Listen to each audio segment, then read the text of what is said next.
你揾唔到人生嘅方向，喺一個迷霧裏面呢，唔知為咗乜嘢而活。你嘅高我一早知道答案，但係你斷絕咗同靈魂嘅聯繫，所以你一直都活唔到人生嘅意義。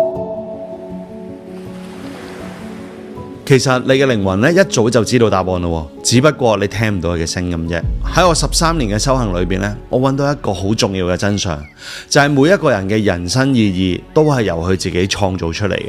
但你需要連結翻你自己嘅高我，即係話你靈魂最純粹嘅狀態，你就會發現人生嘅迷霧開始散開，你會揾到你人生嘅意義，活出人生中嘅火花。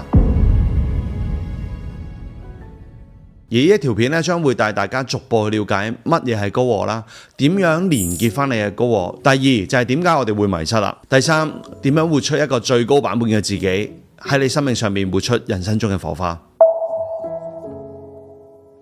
高我係你靈魂最純粹嘅狀態，佢冇緊張啦，冇壓力啦，冇恐懼啦，佢亦都唔會受到社會嘅規範，係最純粹、最原始嘅你自己。佢係你生命上面最原本嘅基礎能量。佢投身落你呢個肉體嘅時候，佢已經揀選咗人生必須要經歷嘅課題。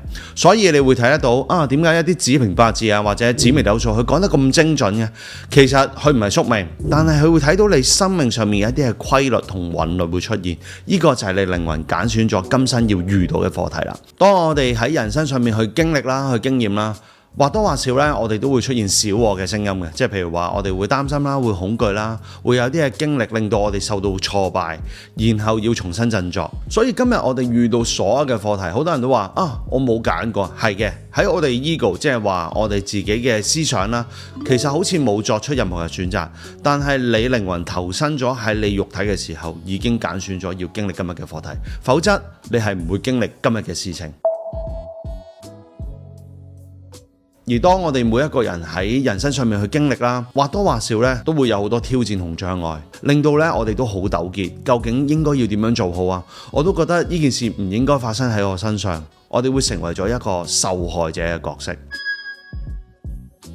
呢一個亦都係靈魂要求我哋去學習、去穿越嘅一個課題。如果換轉一個角度睇，佢都係協助我哋去成長啦、去進化啦。所以如果要辨別高我嘅聲音呢，佢係永遠都充滿住力量啦、愛啦、勇氣啦、前進啦、豐盛，同時間咧佢係渴望自由嘅。所以我哋要學習聽到高我嘅聲音咧，我哋先要去辨別翻究竟佢出嚟嘅語言同小我有乜分別。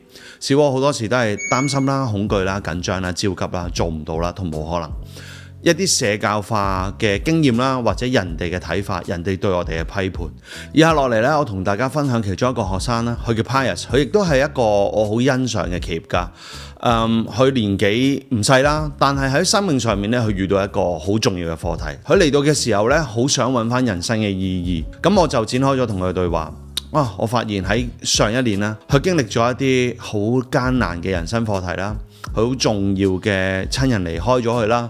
佢喺生意上面遇到一個好大嘅挑戰啦。如果要做一個比較，俾大家認識得深啲嘅就係，佢以前喺美國度生活，佢要乜有乜嘅，無論車啦，一住嘅屋企都可以好豐盛啦。但係佢同我講，因為我唔開心，最親嘅人離開咗我，事業上面有咁大嘅高餐，而家要去經歷咁大嘅低谷。如果你問我開唔開心呢？喺以前，我只可以話，嗰啲叫燈紅酒綠嘅生活，嗰啲係一啲慾望嘅生活。我知道其實個宇宙一直俾緊信息我，真正要嘅嘢並唔係咁樣，但係揀聽唔到咯。呢一啲嘅事件令到佢有好大嘅挫敗，好大嘅創傷。咁然後我就回應佢啦 Pius， 其實宇宙就係好得意，高我嘅信息亦都好奇妙。當我哋選擇聽唔到嘅時候呢，佢就用唔同嘅痛苦啦，唔同重大嘅事件呢，好似一碌棍咁樣駁醒你。譬如親人離開啦、重病啦、瀕死嘅經歷啦、金錢遇到一個好重大嘅低谷，要你醒。如果我哋都繼續揀唔醒嘅話呢，我哋就會出現更多嘅事件，因為靈魂揀選咗我哋今生去經歷呢啲嘅事情，其實本身有一個軌跡嘅。當我哋越行越偏離，因為社交化啦、人哋嘅目光啦，我哋要成為一個點樣嘅男人，我哋要成為一個點樣嘅女人，呢個其實係咪真正你靈魂需要嘅？我哋內心知嘅，人哋係咁樣，呢個世界係咁樣，我哋就唔做咯。所以慢慢我哋就偏離咗自己嘅人生。你問真正嘅喜悅呢？我覺得已經好奢侈啊！我覺得已經冇能力可以再擁有佢，所以慢慢就做咗一個你一直都唔想成為嘅自己。呢個亦都係我哋離開咗高我、離開咗靈魂嘅信息重要嘅覺醒信號。重新喺今日呢啲事件上面，我應該聽翻自己內心嘅聲音，我真正嘅自己應該係點樣？我重新連結翻自己，你就可以揾到一個新嘅答案，你就可以揾到一個新嘅人生。Pius 喺1年前啦，就加入咗覺察呢一度。佢一開頭都唔係一帆風順，佢好多自己內在嘅信念啊、情緒啊，或者一啲未必能夠釋懷到嘅事。而直到我哋修行咗1年嘅時候，喺我哋最近嗰一屆嘅靈魂覺醒咧，佢寫咗一本書，係一個關於重生嘅書，去履行翻佢高我俾佢一個最大嘅信號。由今日開始咧，佢就會去打造一間兒童醫院。原來一直咧，佢都好想創造一間兒童醫院，去幫到更多嘅小朋友。當佢攞到一個靈魂俾佢嘅信息嘅時候咧，都唔係冇課題㗎。好多糾結啦，好多唔可能啦。今日我覺得我乜都冇，我有乜嘢資格可以開創一個新嘅生活啦？無論一個創業者或者無論一個成功嘅運動員都好，一個人其實有無窮嘅力量，最強大嘅力量係相信。自從我開始深入去探求相信呢個力量嘅時候，點解第一個否定自己嗰個都唔係其他人，係自己嘅？假如我問自己另外一個問題，如果我得呢？如果我做到呢？如果我真係做得到，咁我會點？咁我就會好開心咯。Pius 你都係啊。如果呢一樣嘢你都做得到，你都相信自己做得到，而你真係去做嘅話，你會點啊？跟住 Pius 就話，我就會好開心。我真係揾到人生嘅意義，我做翻我自己嘅人生。我揾到我個人生使命、人生目標。我想開間兒童醫院，咁喺越南嗰度，所以再衷心咁樣，我唔會唔讀㗎，一定翻嚟再讀嘅。所以咁多位朋友，我覺得如果人生上面你都揀咗唔信自己做得到，不如試一次相信自己做得到。如果真係做得到，我相信呢一個人生你無悔咯。我相信喺人生每一個境地咧，都會俾到一個唔同嘅啟發啦。而當你認真去聆聽高我嘅聲音，即係話你靈魂嘅話語啦，你會開始揾到人生嘅方向，活出人生中嘅火花，你會過上一個無悔嘅人生。我哋會迷失咧，係因為外界嘅聲音實在太大，內心嘅聲音實在太細啦。其實你思考下，能夠有今日嘅思維，咪就係我哋嘅過去嘅經歷、原生家庭、父母俾我哋嘅信息、朋友俾我哋嘅信息、老闆俾我哋嘅信息，而形成今日嘅你咯。而一啲嘅思想，究竟係咪真係屬於你內心嘅聲音呢？定係你用咗社會嘅標準去運作你嘅人生？舉一啲例子好簡單，30歲之前唔嫁就係剩女，所以我哋一定要急住結婚啦。男人一定要有車啦、有樓啦、事業有成啦、揾到錢啦。每一個小朋友都要細個讀書，大個就係醫生、律師，揾份好工，跟住去到30-40歲就生兒育女，咁過一個標準嘅人生。但係呢一種嘅諗法，呢一種社會標準，如果真係每一個人都 work，點解我仲有一啲匱乏，或者我覺得冇乜人生嘅意義嘅？係咪真係每一個人都係咁呢？我哋可以環顧下四周，而家呢個時代，哇，有好多人旅居生活啦，有好多人 slash 啦，又或者有啲去咗深山去修行啦，又或者哇唔係，可以周遊列國賺好多錢去旅行啊，去成為一個國際企業家，又或者我研發 AI 幫到好多唔同嘅人，或者做環保事業，乜都得嘅。其實我哋內心有好多嘅渴望，或者有好多以前嘅夢想理想，我哋都唔能夠去實現。呢一啲嘅夢想理想係充滿住熱情，充滿住 energy 嘅，呢一啲都係你靈魂俾你嘅信息。但係基於乜嘢我哋係彷彿聽佢唔到呢？責任啦，作為一個爸爸，作為一個媽媽，我要有承擔。我作為人哋嘅仔女，我唔可以有咯，因為我要為別人嘅人生負責任。我哋就將個 focus 擺咗喺人哋需要我做啲咩度，而我哋好少聽到究竟你真正需要嘅係乜嘢呢？我唔可以去旅行啦，因為我要養家；我唔可以再追隨我嘅理想啦，因為我有好多嘅責任。呢種一直我哋都唔能夠活出最真正嘅自己，其實都令到自己好痛苦。一路基於責任啦，基於揾食啦，基於我哋一啲外在嘅條件，我哋覺得冇可能做得到，而我哋會迷失就係因為社交化同埋限制性嘅思維，從來佢都唔係對立嘅，即係話唔係話你擁有一個理想就一定係冇咗金錢，你亦都冇為你嘅屋企負責任，並唔係咁樣嘅意思，佢從來都唔係一個對立面嚟嘅，而我哋要去真實去聆聽翻你真正嘅內在想點，而一個信號就係靈魂同埋高我佢一直去輸出俾你嘅一啲嘅信息，我哋要回應佢呢，佢先會俾更多嘅信息你先會有更多嘅 energy 喺你人生上面去實踐出嚟咯。點解會失去力量？我哋點解會覺得營營役役？我哋會迷失、會灰、會好激，係因為我哋相信咗社會對我哋嘅睇法，別人對我哋睇法，我哋都冇真正聆聽自己內心真正嘅想法。所以俾大家一個問題，靜下心來去問自己，如果聽日你就離開呢個世界，你仲會唔會做緊今日做緊嘅嘢呢？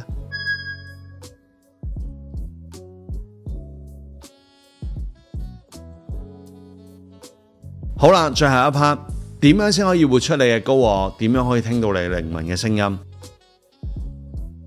其實要活出最高版本嘅自己，唔係要驚天地泣鬼神，唔係話要改變世界嘅，係唔需要嘅。每一個人呢都由高我同靈魂去驅動，而我哋要去學習嘅係停低我哋小我嘅運作，即係話將我哋嘅物質心智停止，判斷啦、邏輯分析、推理都係我哋左腦，即係話小我嘅心智去不斷運作緊，所以我哋可以透過乜嘢嘅方法停咗去，令到我哋可以連結翻 high self， 我哋最原始嗰個能量、最原始嘅聲音呢，耳熟能詳噶啦，就係冥想。當我哋冥想嘅時候，我哋要去學習觀察呼吸啦，而觀察呼吸嘅時候呢，我哋嘅腦袋唔再停留喺過去嘅想像同埋未來嘅想像。觀呼吸第一步嘅就係我哋要停咗我哋腦袋嘅運作，然後開始身體上面咧會出現唔同嘅念頭啊，我哋選擇不回應，有唔同嘅信號啦，身體會有痛痹麻痕酸唔同嘅感受啦，不回應。我哋嘅情感都有唔同嘅起伏嘅，譬如話會有喜悅啦，會有平靜啦，會有緊張啦，會有擔心啦，會有哇好心急啊，快啲完美啦，會有一啲咁樣嘅諗法，全部通通都選擇不回應，我哋就回歸到呼吸，我哋嘅腦袋冇再停留喺頭腦、情感同埋身體上面嘅反應。當我哋冇再去回應佢嘅時候呢，我哋就真係處喺一個當下嘅狀態。左腦即係話你嘅小我係運作唔到啦，你開始會有一種平靜啦、好穩定嘅安定感出嚟。而嗰種安定感呢，就係一種好自在、好喜悅，同埋時間過得好快嘅狀態。我哋要調整自己呢，喺呢一種狀態之下，再進行下一個練習。以下落嚟呢，我會問幾條好深入嘅問題嘅。開始之前呢，我俾一段冥想嘅導引大家去感受一下，進入狀態先。然後呢，你攞起支筆，攞起張紙，去為自己寫出一個你內心一個直覺嘅答案。閉上眼睛。除咗呼吸，只有呼吸。將我哋頭腦裏面嘅思考啦、擔心啦、焦慮啦，通通呢將佢放開。我哋唔需要去回應呢一啲嘅思想，讓佢呢好自然咁樣來來去去。進進出出，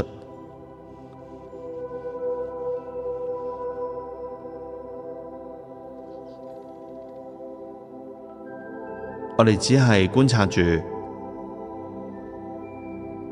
氣同埋呼氣，冇其他啦。唔需要思考究竟要吸得深啲，吸得淺啲，深就深，淺就淺，長就長，短就短。隨順，不批判，讓佢好自然咁樣流動，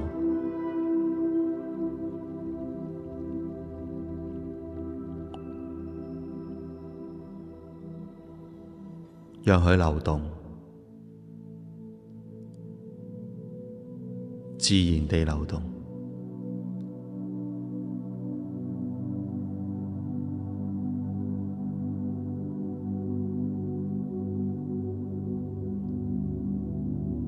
當你開始感受到你嘅腦袋啦、你嘅意念啦慢落嚟啦，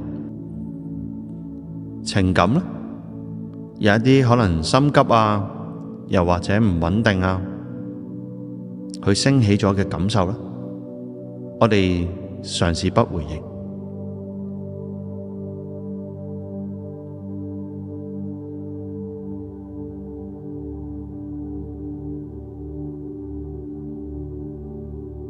身體嘅反應啦，或者想喐嘅感覺啦，我哋全部都選擇不回應，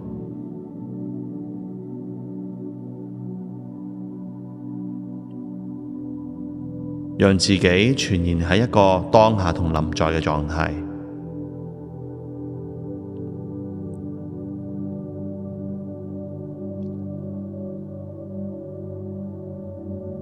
你開始感覺到妄念啦、情感同你身體嘅反應變得緩慢，刻意地去放慢，慢啲，慢啲，再慢啲。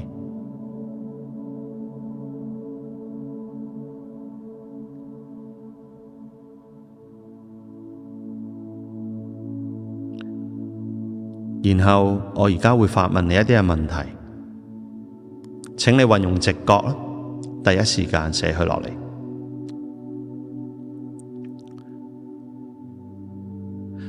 假如你聽日離開呢一個世界，你今日仲會做而家嘅事嗎？運用你嘅直覺，第一刻去寫出嚟。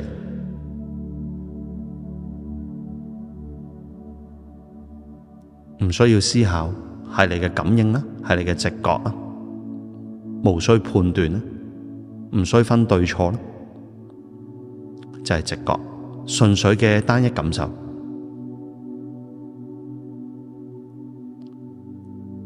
第二條，如果你聽日離開呢一個世界，你會做啲乜嘢？你今生係無悔。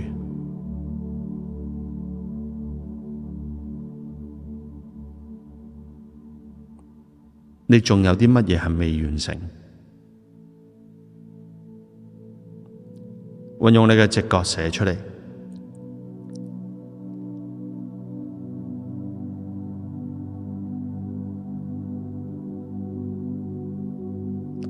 第三，假如你離開一個世界，你希望呢個世界嘅人點樣形容你啊？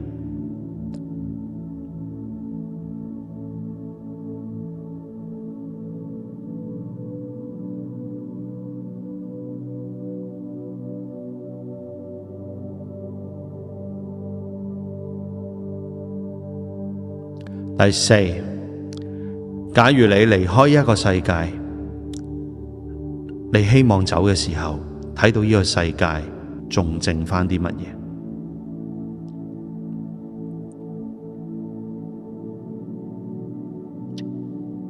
你可以寫出嚟啦，運用你嘅直覺，你嘅感應。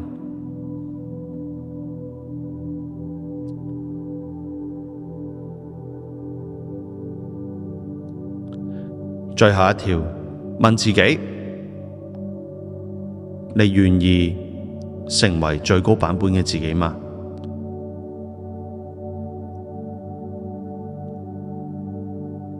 將你寫嘅內容去實踐出嚟，你願意嗎？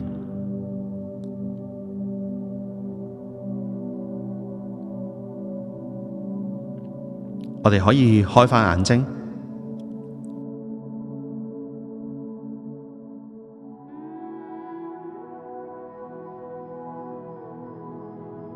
當你寫完之後，你可以好好檢視一啲嘅問題嘅內容，你又會發現，咦，點解距離我嘅人生有一啲嘅距離？你做緊嘅行為啦，同你內心嘅聲音，原來有一啲嘅不一致。我一直都冇成為到我最想成為嗰個自己，有好多障礙啦，有好多干擾啦，有好多挑戰啦。而關鍵係你點樣先可以活出一個真正嘅人生？行嘅時候呢，其實好棘㗎，有好多唔相信同埋質疑。因為當時我同在座嘅你都係一樣，我都喺人生上面好迷失，發現喂，原來所謂嘅事業有成一直都係過去嘅經歷或者人哋講嘅世界觀去影響我。我真正想要 Aaron 嘅人生到底係點樣呢？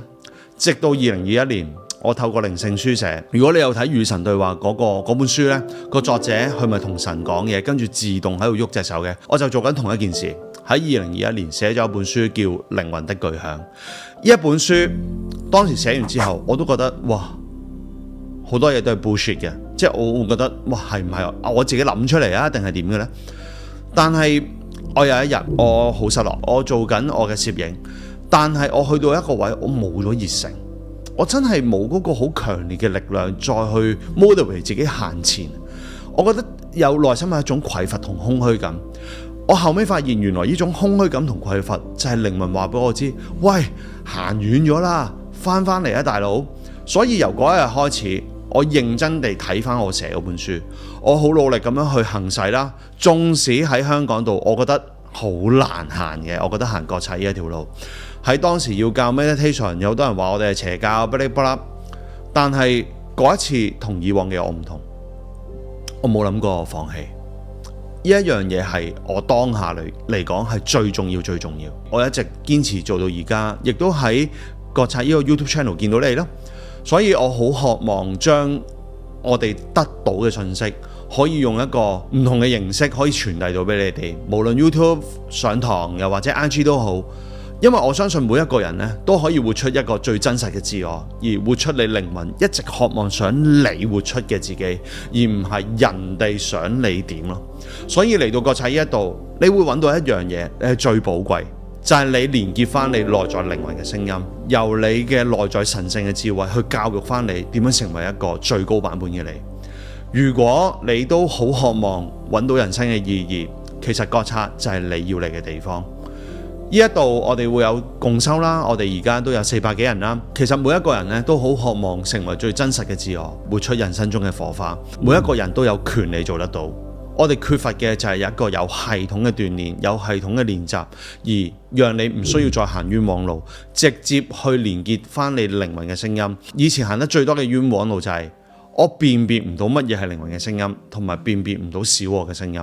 行下又迷失，脫離咗修行，又用翻以前嘅模式去生活，來來回回重複過4次。所以頭5堂27念呢，係講緊點樣去排除翻你嘅小我嘅思維，然後正確去學習宇宙法則。而喺第6堂連結靈魂嘅時候，你就會將會更深入咁樣去聯繫翻你靈魂嘅話語，聽到佢嘅聲音，你就會分到乜嘢係小我同高我。然後喺靈魂覺醒嘅階段，點樣融入翻你靈魂喺人身上面，喺呢個香港裏面活用到出嚟。因為你淨係聽內在嘅聲音，一直都冇行動呢，其實冇任何意義嘅。要活出最高版本嘅自己，係需要透過行動。而行動嘅時候呢，係遇到無窮嘅障礙、挑戰同埋干擾嘅。如果係咁簡單，個個都做到啦。所以個狀態係喺靈魂覺醒嘅階段裏面呢，你會不斷透過你內在神聖嘅智慧，去俾到一啲新嘅意識形態你去學習。究竟你應該點樣看待呢個世界？究竟你要安裝一啲新嘅信念係乜嘢？唔係我去教你啊，係我協助你去發現。然後透過我嘅 coaching 去令你揾到你內心一直想要嘅答案。所以靈魂覺醒嘅狀態就係你嘅高我將會成為你嘅導師。過程當中就係需要你去付出時間啦，付出努力啦，付出金錢去學習啦。喺人身上面，喺呢個香港裏面活用到出嚟。因為你淨係聽內在嘅聲音，一直都冇行動呢，其實冇任何意義嘅。要活出最高版本嘅自己，係需要透過行動。如果你都好渴望聽到你自己內在神聖嘅智慧，點樣牽引你去揾到今生嘅意義，活出最高版本嘅自己呢？覺察就係你要嚟嘅地方。下邊嘅描述欄呢一度呢，將會有我哋嘅體驗班，我歡迎你去嚟到我哋呢一度，去得到真正嘅喜悅，活出人生中嘅火花。我哋課堂見。